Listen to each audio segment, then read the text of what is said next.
Hello everyone, this is Rupa working as an assistant professor in Gokaraju Rangaraju Institute of Engineering and Technology. Now I will discuss about the data pre-processing step as a data reduction.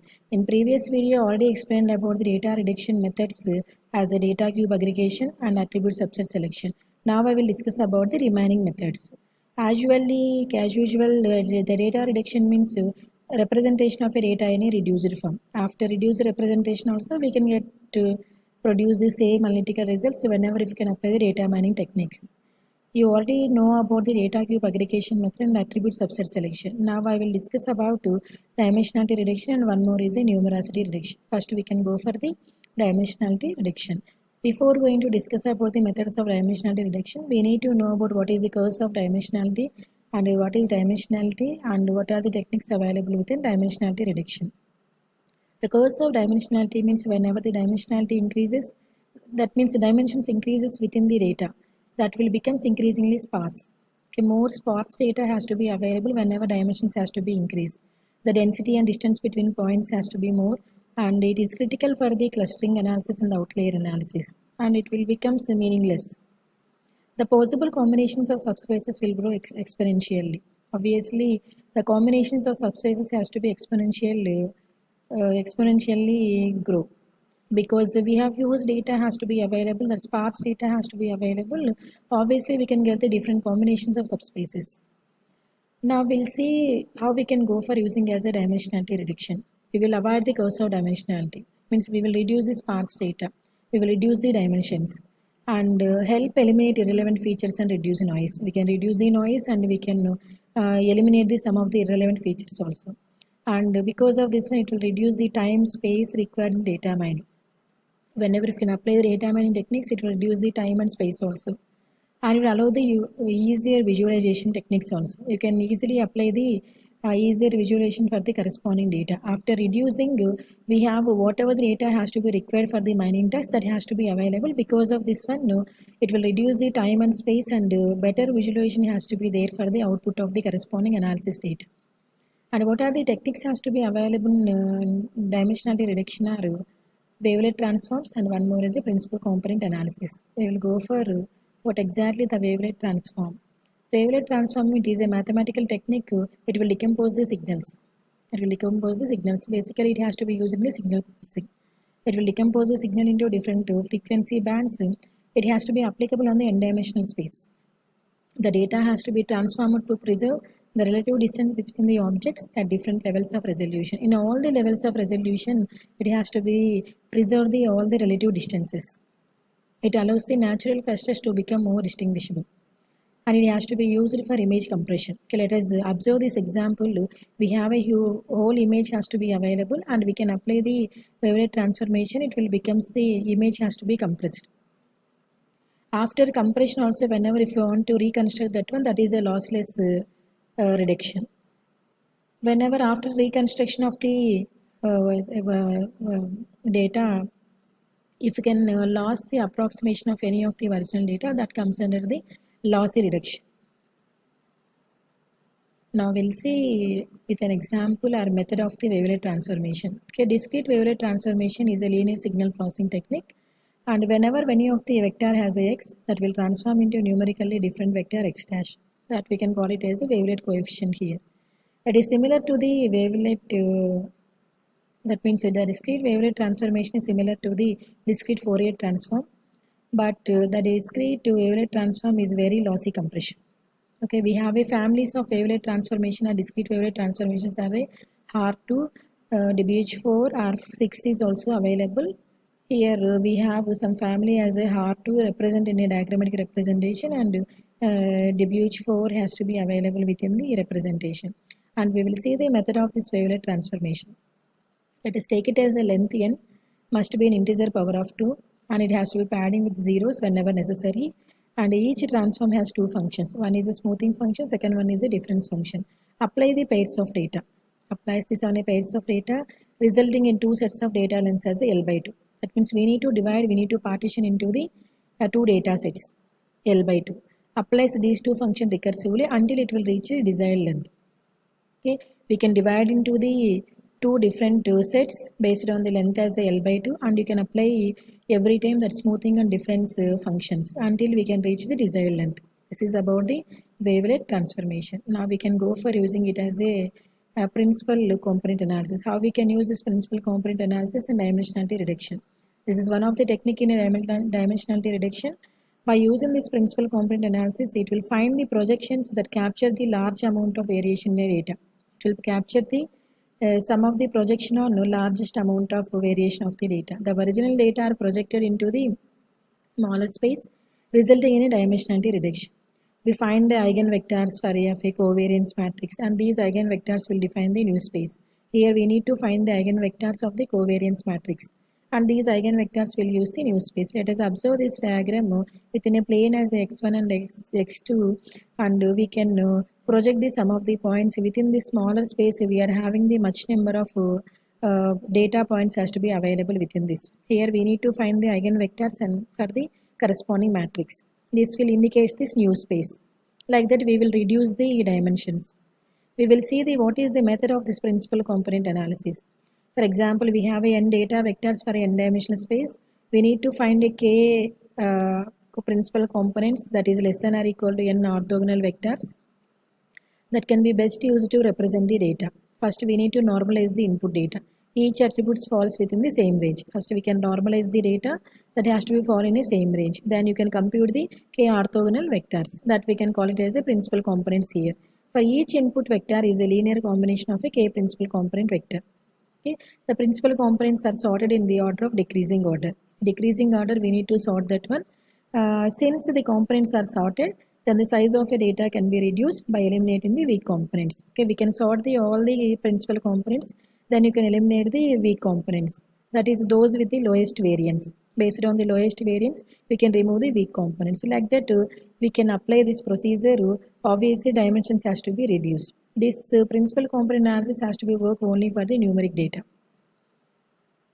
The next method of the data reduction is numerosity reduction. Within this numerosity reduction, it will reduce the volume of a data by choosing the alternative or smaller forms of data representation.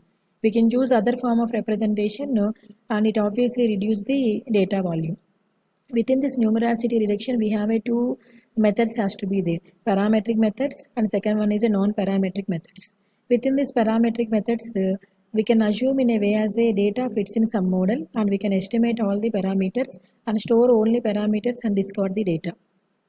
Okay, that we can call it as a parametric method. So for example, parametric methods will be the log linear models. Obtain a value at a point and in m-dimensional space as the product as an appropriate marginal subspaces.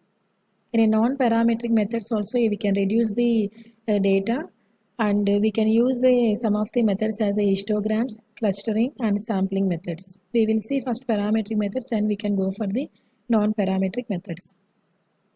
Within this parametric methods, we have a linear regression, multiple linear regression and a log linear models. Within the linear regression, we can use the line equation as a y is equal to wx plus p and we can draw the line we can draw the straight line for the corresponding data points. Okay, whenever the points is fall on the line, that we can consider as a correct dimensions. In the same way, we can go for using as a multiple linear regression also. Okay, the coefficients has to be more. Y is equal to b0 plus b1x plus b2x2. Here also we can draw the line and if the points are fit on the corresponding line, we can consider those dimensions. And one more method is a log linear model. It will approximate the discrete multidimensional probability distributions. It will estimate all the probability of each point or a tuple in a multidimensional space. Okay, based on the probabilities, obviously it will gives the smaller subset of dimension combinations. Okay? Because of that one, the dimensions has to be reduced. These are the parametric methods. Now we can go for using as a non-parametric methods. We will see how we can use these methods. We have a histogram analysis, clustering and one more is a sampling. Within this histogram analysis, whatever data has to be available, we need to divide that into the buckets and store the average of the each and every bucket. That means we need to store the average of the each and every bucket. Okay, and we have some methods within a histogram analysis will be we can divide the histograms in equal width. Okay, each and every bucket has a equal length and we can divide the histograms into the equal frequency also. Based on the frequency also, we need to divide the each and every bucket. And next method is a clustering. The clustering means obviously you know that grouping of data we can call it as a cluster. Partition the data set into the clusters based on the similarity.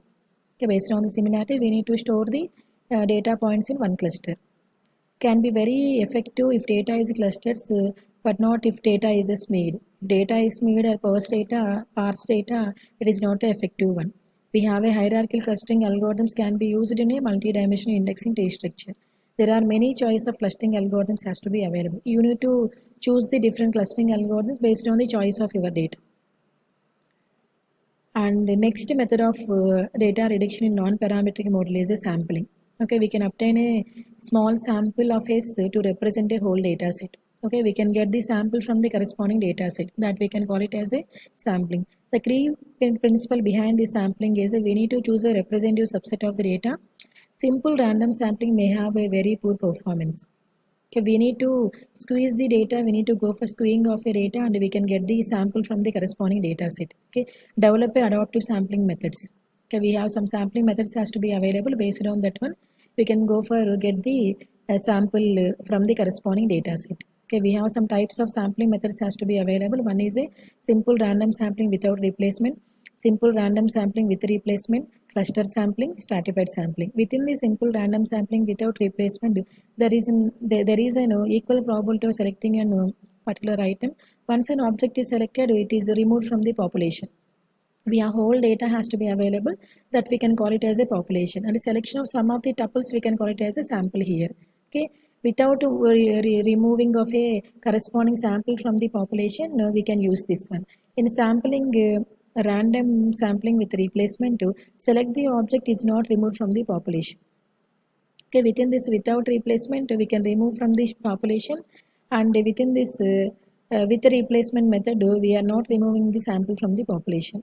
And in a cluster sampling we can group the disjoint clusters. Can group the clusters as a disjoint clusters. And in stratified sampling, partition the data set and draw the samples from the each and every partition. Okay, we can divide the whole data into some partitions. From each and every partition we need to select the samples.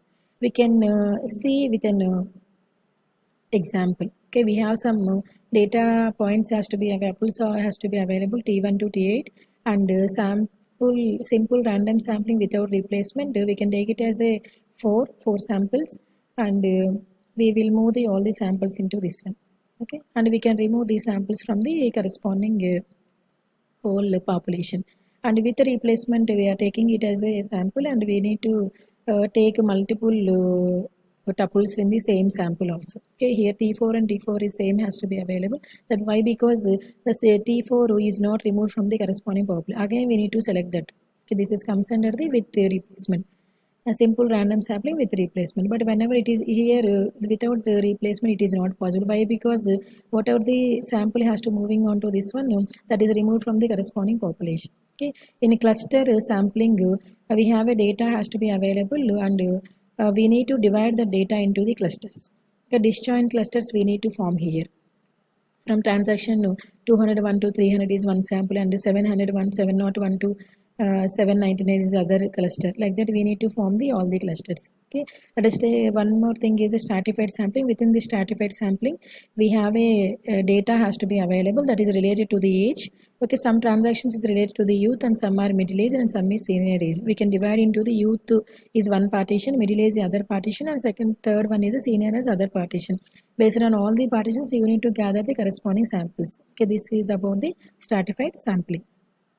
And in the same way you can see in a representation also. Without replacement, we can have a different colors of data samples has to be available. In with replacement we have same colors of samples is also available here. Then we can represent in a cluster and stratified also. We have a data has to be available. We can form it as a clusters and stratified samples. This is about the data reduction. Thank you.